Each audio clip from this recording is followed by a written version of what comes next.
In a recent and great 100 Thieves podcast, I encourage you guys to go check this out. It was so informative on the esports space and the economy inside esports. Really, you should go give it a watch. As 100 Thieves, well, that's going to be their president, John Robinson, talked about, along with Nadeshot, the losses that their Call of Duty roster went through in the most recent year. Not this past one, but the one before that where they were world champs. Well, they still lost $2.5 million even after winning CoD Champs. That's the decision point for LA Thieves. This was actually like a really simple and straightforward like challenge that we were facing. Like I'll put it out there. We lost $2.5 million on our Call of Duty program last year when we were the world champions. Would I do that again, knowing that there was a world championship on the other side? Like absolutely, 10 times out of 10. Like I'm glad we did that for our community and our brand and everything else.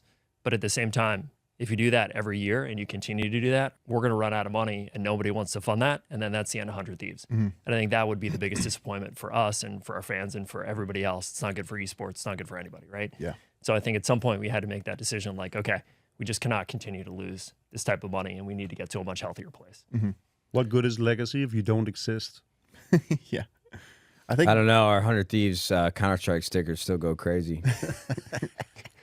And I think this stresses a lot of issues, not just with 100 Thieves and tons of esports organizations trying to turn it around and find a new model to actually become profitable, or as John later says, even as break-even businesses. Can we build this brand at a break-even and then try and expand this space for the better in the way future? Now, if you guys follow LA Thieves, the 100 Thieves Call of Duty roster, everybody's gone from that original World Champs roster as they have now let everyone go. At the point of me recording, I do not know their full new lineup, but everyone that, you know, people attached to as an LA Thieves Call of Duty member is sadly no longer. And that just marks where the future of these esports teams are going. And so many esports teams, it is difficult to actually attach to a player or a creator for a long amount of time because the money required to do so is just, it's so insane. And those times are coming to a change. Salaries are coming down and organizations are going to have to come together and realize, hey, we're not being paid near as much for these sponsors and partnerships, so we can't spend near as much.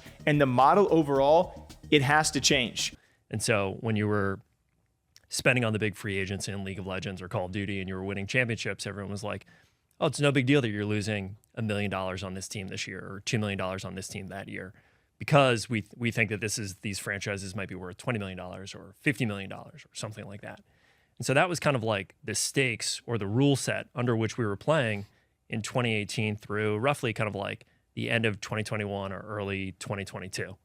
And when the economy started to shift, people started to look at our industry very, very differently. You know, like a lot more scrutiny. Absolutely. Like the promises of those rewards, you know, people were like, hey, maybe these franchises aren't worth $50 million. Maybe they're worth 20, maybe they're worth 10, maybe they're worth, and now we're in a very different place where some people would argue that the franchises maybe aren't worth anything. So we've had to deal with kind of like a very, very dynamic shifting environment where for 4 years the goal or the structure was really set up for us to grow as fast as we can, and it was okay to lose a fair bit of money as, you know, we would keep growing what, you know, like we would continue to grow how much we were raising. And now we're moving to a place where people are not interested in funding esports teams and not interested in funding ongoing esports losses. And I think as we move forward, if we're going to show people that esports is a sustainable industry and that this is a good business, which we all believe, like, you know, we want 100 Thieves to be around for decades, right?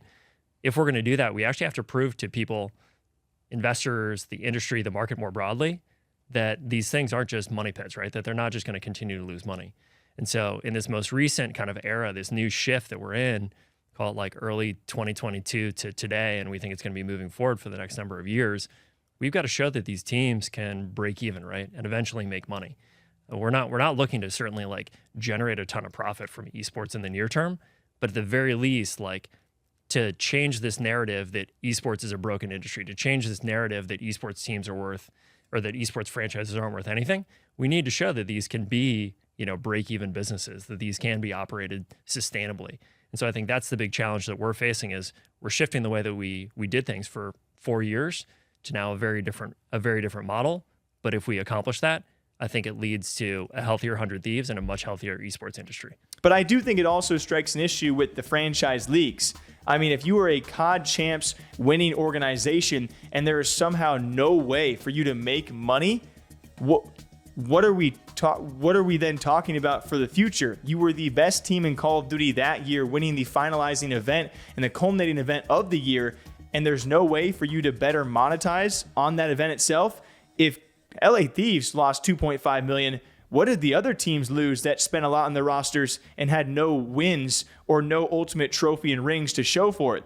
That's the scary part. And I didn't include any of these clips, but Jacob, as well with 100 Thieves, has a lot of good insight. And a lot of these franchise leagues poorly set up. We've seen a lot of owners calling them out of course, the huge buyout fees that might be being reduced because they just aren't worth it for these teams. But the amount they are spending on their rosters and their finances, and even the devs themselves aren't utilizing the game to get any cutback for these teams. It's why a game like CSGO, although super expensive, is very beautiful to see that these teams at least can do something if they make it to a major. And I should have said the perfect example right now is Riot Games with Valorant. If you are in the VCT, if you somehow got into that franchise, they at least are giving you a cutback on those skins, which as of now, the game's popularity is paying back substantial amounts.